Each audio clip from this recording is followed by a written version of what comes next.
I'm here to warn other people and let them know that there's definitely something out there. And to this day, I still don't know what it was, nor have I ever gone into any woods or forest whatsoever. This happened while I was at a local summer camp, and there was absolutely nothing special about that day. No weird lights, weird people or animals, sounds, nothing. It was just the same camp schedule as I'd grown used to in the past 2 weeks that I'd been there.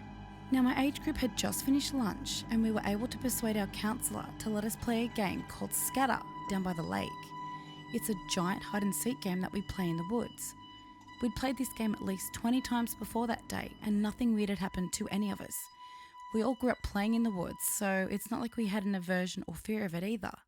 But for some reason that day, when our counsellor shouted scatter and I ran to find a hiding place, it became a whole new ball game. I'd run as far as I could while still being able to see the lake, as these were the rules of the game. I'd found a huge old uprooted tree that I decided would be the perfect hiding place, so I laid down as close as I could against the ground and waited. I'd been there for about 5 minutes when suddenly I heard a voice calling my name in a weird, dreamy-like voice, and not just any voice, my mum's.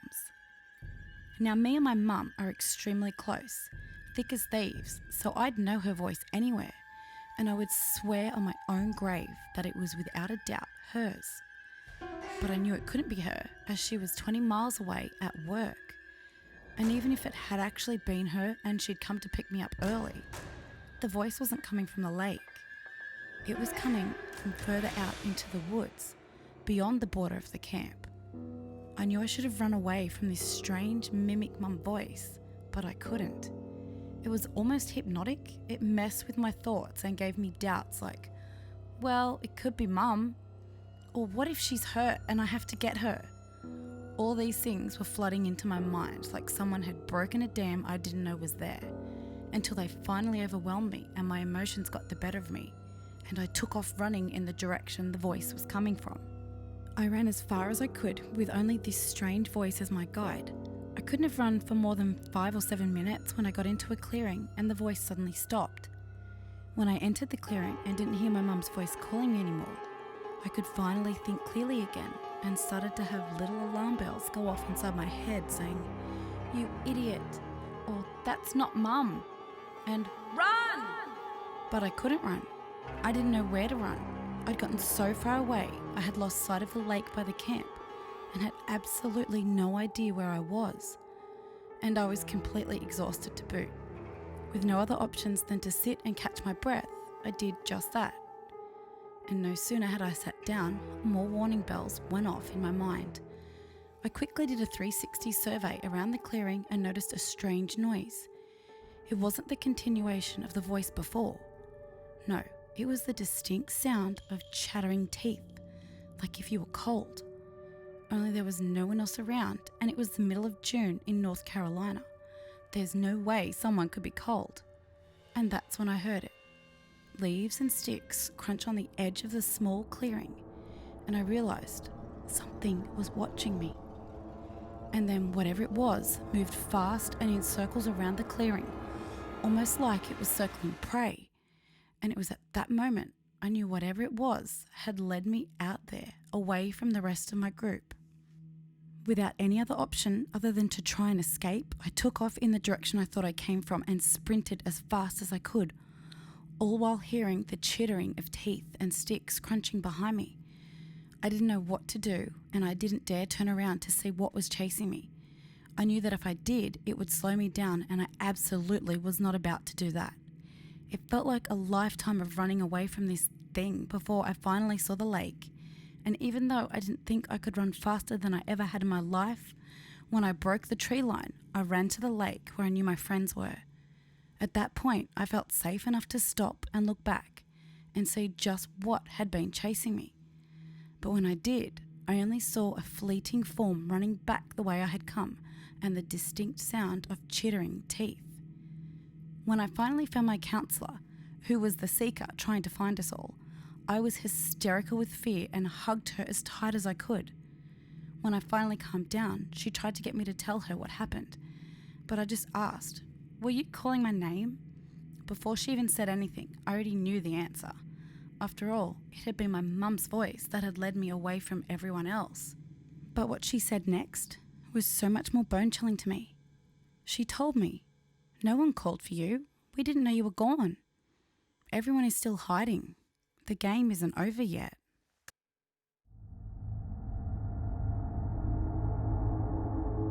I don't know if other drivers in different parts of the world have the same issues, but up here in northern Canada, there is a lot of really creepy and questionable stuff going on. I don't consider myself superstitious in any way, but some of the things I see I just can't explain. Before anyone calls me out and says that I'm the only one experiencing these things, I'm not. Other drivers and I regularly hit the bar after shifts, and some other drivers are really messed up over some of the stuff they've seen.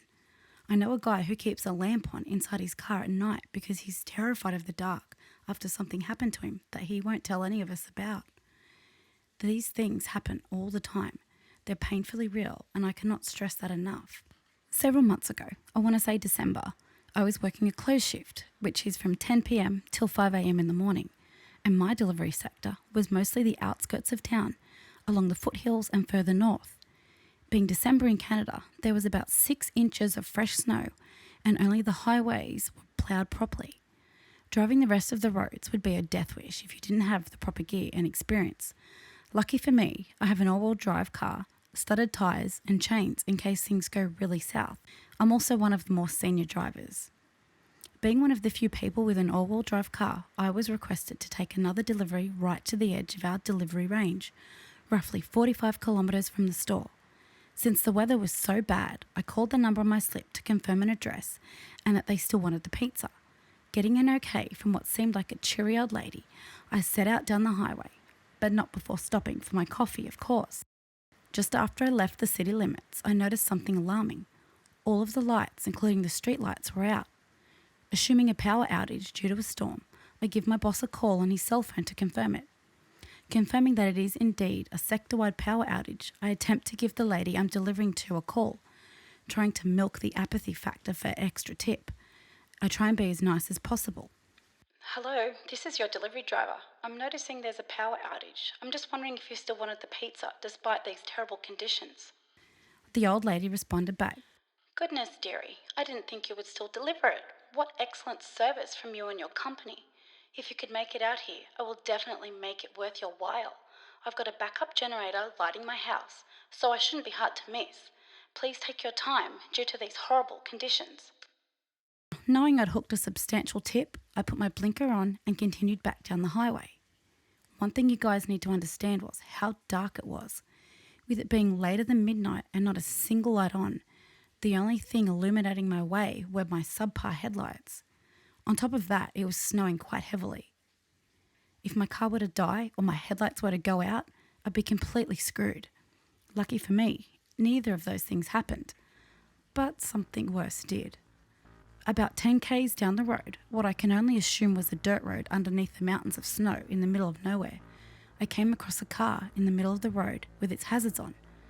The car was diagonal across the road, and from its tracks, I could tell it tried to stop suddenly and lost control.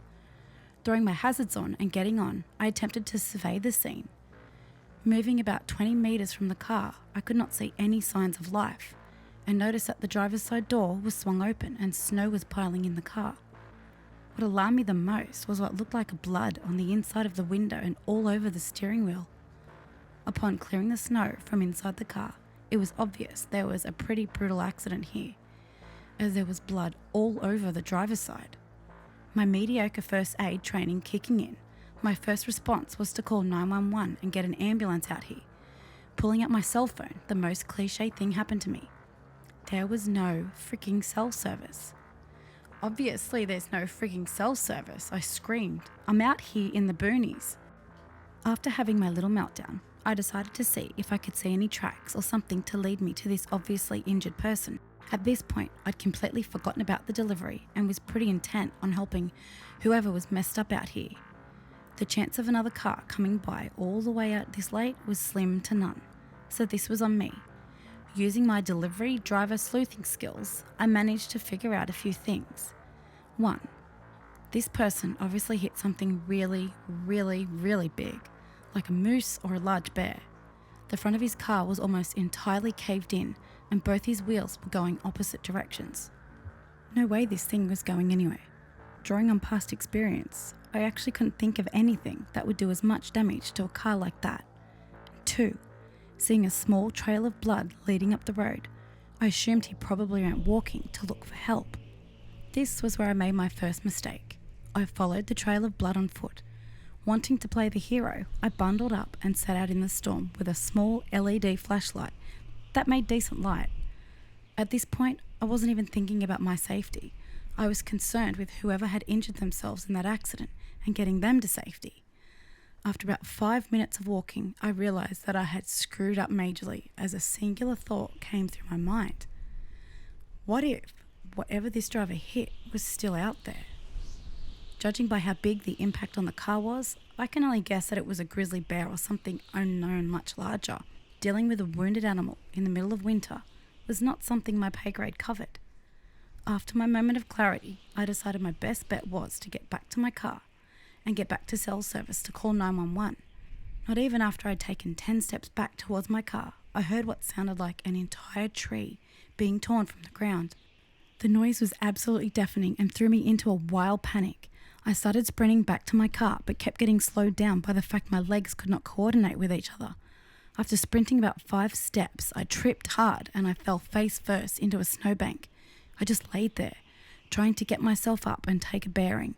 Just then, as I was about to get up, I heard something. I heard what sounded like heavy breathing coming from just out of visual range. To top it off, the noise was coming from towards the accident scene and my car. At this point, something felt terribly wrong. That laboured breathing sounded more animal than human and was far too loud for any human to make. I was terrified. I literally could not move out of that snowbank. After what seemed like an eternity, the breathing got louder and louder until suddenly I saw whatever was making that terrible noise. Whatever that thing was, it had to be standing at minimum 8 feet tall. It was running on 2 feet, but every couple of steps it would stumble and start running like a bear on 4 legs. It had sort of a loping gait that reminded me almost exactly of a bear, but then it would get up on 2 feet and start running like a human. It was also entirely covered in thick white fur and would have been almost impossible to spot if it had not been covered in blood.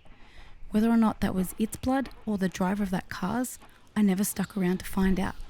Whatever that thing was too distracted to see me and sprinted right past me down the middle of the road, still breathing as heavy as ever. After what I thought was a solid 10 minutes, I forced myself out of the snowbank and sprinted back to my car. When I got back to my car, all 4 of my doors were wide open and the pizza boxes were strewn all over the road. Not even thinking about the pizza or the delivery, I drove straight to the police station and reported whatever had happened. Officially, the police report states that the driver of the car collided with a large bear and that the bear dragged him off into the woods and devoured him. They never found his body, but did find what appeared to be a portion of his spine almost 80 kilometres away from where the accident site was. It was a really big thing in our town. People spent weeks searching for him. Apparently, he was the distant second cousin of the elderly lady I was supposed to deliver to. That part didn't surprise me. Most of the redneck folk out that way are partially related to each other. But what really messed me up about all this is that the police and conservation officers killed almost every bear in a 50-kilometre radius and examined the contents of their stomach. None of the bears killed had any human flesh in their guts, and the report states that the only thing big enough to cause an accident of that calibre is a large bear. Whatever that thing was the driver hit, it's still out there, and I hopefully never see it again.